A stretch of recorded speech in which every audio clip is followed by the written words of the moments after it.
చామంతి అసలు సాక్ష్యాలు చూపించి ఆ అమ్మాయిని కిడ్నాప్ చేసింది గుణ అని చెప్పేసి సాక్ష్యం చూపించి కోర్టుకు తీసుకెళ్తున్న సమయంలో ప్రేమ్ని కాపాడుకొని ఇంటికి తీసుకొని వస్తుంది. ఇంటికి తీసుకొని వచ్చిన చామంతి ప్రేమ్ని ఇక చంద్రికను చూసి రమాదేవి షాక్ అయిపోతుంది. అలా లోపలికి వస్తుండగా ఆగండి అని చెప్పేసి గట్టిగా అరుస్తుంది. ఏంటమ్మా, ఎందుకు ఆగమంటున్నావు? ప్రేమ్ బాబు ఎలాంటి తప్పు చేయలేదమ్మా. ఇక అసలు హంతకుణ్ణి, అసలు ఇదంతా చేసింది ఎవరో బయట పెట్టి వాణ్ణి అరెస్ట్ చేయించానమ్మా అని చామంతి అంటూ ఉంటుంది. వీడు తప్పు చేసి లేనిపోని అని ఇంకోళ్ళ మీద నేరం మోపి తప్పు చేయని వాడికి శిక్ష విధించి ఇక వీణ్ణి బయటికి తీసుకొని వచ్చావా చామంతి? లేదమ్మా, అసలు కిడ్నాప్ చేసింది గుణ. కావాలని చెప్పేసి ప్రేమ్ని ఈ కేసులో ఇరికించడానికి ఇదంతా చేశారమ్మా. అసలు ప్రేమ్ బాబుకు ఈ కేసుకు ఎలాంటి సంబంధం లేదమ్మా. ఇప్పుడు ఆ అమ్మాయిని కిడ్నాప్ చేసిన అమ్మాయిని కూడా కాపాడి స్టేషన్లో అప్పచెప్పిన తర్వాతే ఆ అమ్మాయి నిజం చెప్పింది. ఇదంతా కావాలని చెప్పేసి ఇక ప్రేమ్ బాబుని ఇరికించడానికి ఎవరో హెల్ప్ చేశారమ్మనేసరికి వణికిపోతూ ఉంటుంది రోజా. ఇదేంటి, ఇది ఇంతలా కేసును సొల్యూషన్కి ప్రాబ్లం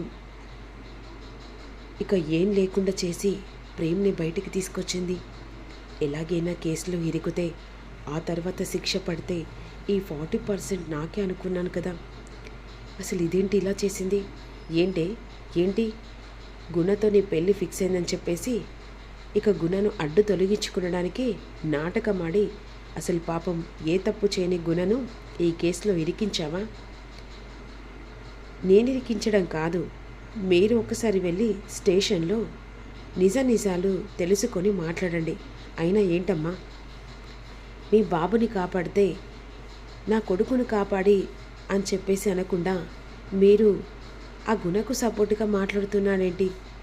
వీడు తప్పు చేశాడు, నా దృష్టిలో తప్పు చేశాడు, నా పరువు తీశాడు, వీడికి ఇంట్లో స్థానం లేదు, వీడు ఎక్కడన్నా బ్రతకడి, వీడికి ఇంటికి ఎలాంటి సంబంధం లేదు అనే విధంగా అనేసరికి రోజా చాలా సంతోషపడుతూ, ప్రేమ్ బాబు ఈ ఇంట్లో నుంచి వెళ్తేనే కదా ఈ 40% నా చేతిలో పడుతుంది. అవునత్తయ్య, మీరు కరెక్ట్గా చెప్పారు. పరువు తీసి ఇప్పుడు ఏకంగా మీకు విలువ లేకుండా చేశాడు. ప్రేమ్కు ఈ ఇంట్లో స్థానం లేదు అనే విధంగా అంటుండగా హర్ష హాల్లోకి వచ్చి, రమాదేవి నోరు ముయ్, ప్రేమ్కు స్థానం లేదని చెప్పడానికి నీకు ఎవరు రైట్స్ ఇచ్చారు? నా కొడుకు ఎలాంటి తప్పు చేయలేదని చామంతి సాక్ష్యాలు చూపించి అక్కడ లాయర్తో మాట్లాడి ఆ తర్వాత నా కొడుకును బయటికి తీసుకొని వచ్చింది. ఇది మీకెలా తెలుసండి? ఆల్రెడీ చామంతి నాకు ఎప్పటికప్పుడు ఫోన్ చేసి నిజాలన్నీ బయట పెట్టించింది. నా కొడుకు తప్పు చేశాడని మీరు నమ్మినా నేను మాత్రం నా కొడుకు ఎలాంటి తప్పు చేయలేడని నేను నమ్మాను. కాబట్టి ఆ దేవుడు చామంతి రూపంలో సాయం చేసి ఈరోజు నా కొడుకుని తిరిగి నాకు మళ్ళీ అప్పచెప్పింది. అయినా తను చేసిన దానికి అభినందించకుండా నీ కొడుకు తప్పు చేశాడని నువ్వు నమ్మితే సరిపోతుందా? అడ్డు తప్పుకో చామంతి, ప్రేమ్ని లోపల తీసుకుంటా. నా మాట తీసేసి ఇక్కడి నుంచి ప్రేమ్ని లోపల తీసుకెళ్తే మర్యాద ఉండదు అనే విధంగా చామంతి మీద రంకెలు వేస్తూ ఉంటుంది. రమాదేవి, మొండిగా వాదించకు. వాడు ఏ తప్పు చేశాడని వాడిని ఇంతలా శిక్షిస్తాను? వాడి ఇంట్లో స్థానం ఉండకపోవడం కారణం ఏంటి అనే విధంగా హర్ష వాదిస్తూ ఉంటాడు. వాడు తప్పు చేశాడు, నా దృష్టిలో తప్పు చేసినందుకు వాడికి ఇంట్లో స్థానం లేదు. వాణ్ణి ఎక్కడన్నా బ్రతకనివ్వు, కానీ నా కంటికి కనిపించకూడదు. అత్తయ్య, నేను అనుకుంటున్న ప్లాన్ని నువ్వే అమలు చేస్తున్నావు, నా చేతికి మట్టంటకుండా చేస్తున్నావు. అమ్మా, మీరు ఎవరిని నమ్మి ఎంతలా గుడ్డిగా నమ్ముతున్నారో వాళ్ళే రేపు మీకు ఫ్యూచర్లో దెబ్బ కొట్టబోతున్నారమ్మా. కానీ మీరు ఇంతలా అసహించుకుంటున్నారే. ప్రేమ్ బాబును ఏం తప్పు చేశాడమ్మా? కార్లు కావాలంటున్నాడా? మీ ఆస్తి కావాలంటున్నాడా? మీ అధికారం కావాలంటున్నాడా? తన కాళ్ళ మీద నిలబడాలనుకుంటున్నాడు కదమ్మా, అది తప్పేనా? కానీ వెనకాలుండి మీ ఆస్తిని అనుభవిస్తూ ఇక మీరిచ్చిన ఆ సీట్లో కూర్చొని దర్జాగా చేసిన వాళ్ళ గురించి కాదమ్మా. ఏంటి ఓవర్గా మాట్లాడుతున్నావు? నిజమే కదా మాట్లాడేది. నాకు ఎదిరించి ప్రశ్నిస్తావా అని చెప్పేసి వెంటనే చామంతి గొంతు పట్టుకుంటుంది.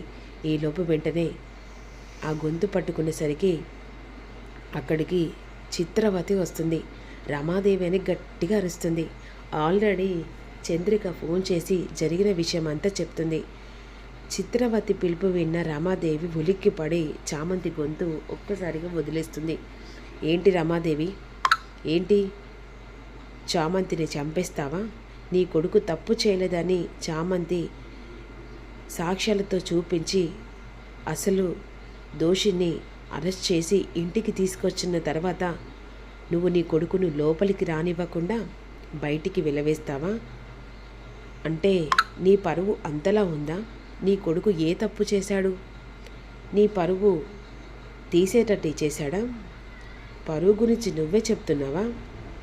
ఆ పరువు ఎక్కడి నుంచి వచ్చింది రమాదేవి అని కాస్త నిజాలు బయట పెడుతుండగా, ఇదేంటి ఈ చిత్రవతి ఇప్పుడొచ్చి నా బండారం బయట పెట్టేలా ఉంది.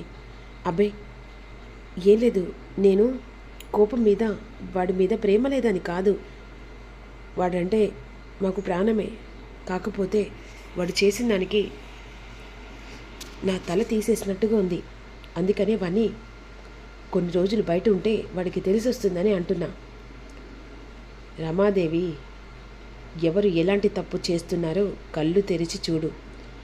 కానీ చెయ్యని తప్పు నింద వేసి నీ కొడుకుని అన్యాయంగా నువ్వే ఊబిలోకి నెడితే నేను చూస్తూ ఊరుకోలేను. అర్థమైందనుకుంటా. అర్థమైందమ్మా.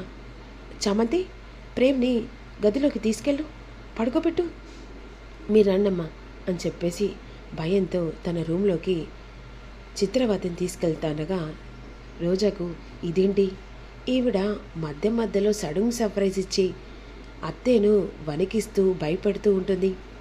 అసలు ఈవిడకు అత్తయ్యకు ఏ సంబంధం ఉంది ఏంటో తెలుసుకోవాలి. అత్తయ్య అందరినీ భయపెట్టిస్తే ఈవిడ మాత్రం అత్తయ్యను భయపెట్టిస్తుంది. మీరు లోపలికి రండి అని చెప్పేసి రమాదేవి చిత్రావతిని తన రూమ్లోకి తీసుకెళ్తుంది. వీళ్ళిద్దరి మధ్య ఏంటి, అసలు వీళ్ళిద్దరూ రూమ్లోకి వెళ్ళి ఏం మాట్లాడుకుంటున్నారు అని చెప్పేసి చాటుగా వినడానికి వెళ్తుంది. ఏంటి రమాదేవి, పెత్తం మీద పెత్తనం బాగా చేస్తున్నావు.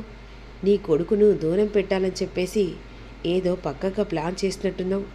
అంతే, నీ కడుపున పుట్టిన నీ కొడుకే ఆస్తి కావాలే, ఇక ఈ కొడుకు ఆస్తి కావద్దనుకుంటున్నావా ఏంటి? నేను అలా అనలేదు కదా. నీ మాటల్లో పెడార్థం కనపడుతుంది.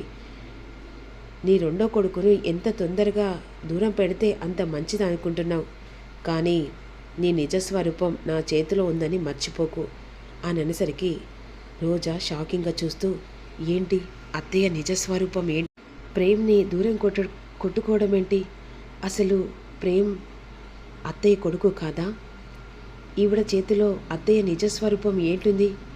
అసలు ఏంటో అర్థం కావట్లేదే.